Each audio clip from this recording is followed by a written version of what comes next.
నేడు మా అంశం వచ్చేసి పరిస్థితుల ప్రభావం వల్ల కూలీల దుర్భర జీవితంపై చర్చ చేయడానికి 9వ తరగతి విద్యార్థులు సిద్ధంగా ఉన్నారు. ఇప్పుడు మన 9వ తరగతి విద్యార్థులను 2 జట్టులుగా విభజించాము. ఒక జట్టు వచ్చేసి వికట కవి, మరో జట్టు వచ్చేసి పొనగంటి తెలంగాణ.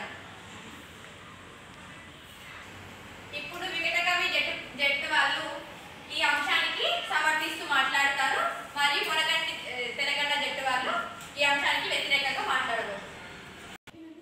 దీనికి మీరంతా సిద్ధమేనా? మరి మొదలెడదామా? ఇక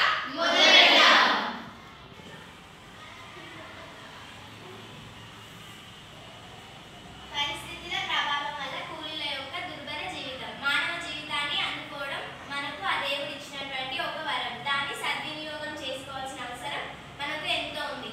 కానీ మన యొక్క పరిస్థితుల వల్ల కూలీలు వలసలు వెళ్తున్నారు.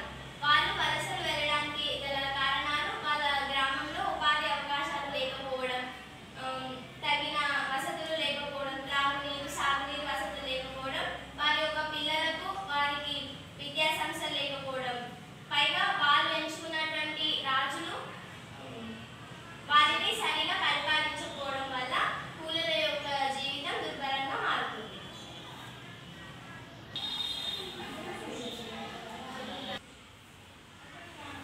అంటే వారిని పాలించే రాజులు వారే ఎన్నుకుంటారు కదా.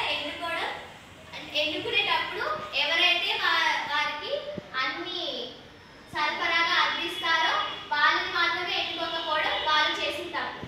వాళ్ళు త్రాగునీరు కోసం ఇప్పుడు కష్టపడుతున్నారంటే వాళ్ళ పూర్వీకులు వారికి త్రాగునీరు ఉంచకపోవడం వాళ్ళ పూర్వీకుల తప్పు. వాళ్ళు చేసుకున్నదంతా వాళ్ళపైనే ఆధారపడి ఉంది.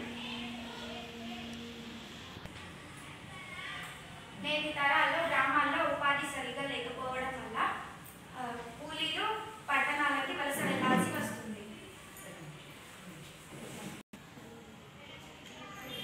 నేటి కాలంలో ప్రభుత్వం గ్రామీణ ప్రజల కోసం ఉపాధిని కల్పిస్తుంది, కానీ వీళ్ళు వాటిని వినియోగించుకోకుండా వలసలకు వెళ్తున్నారు.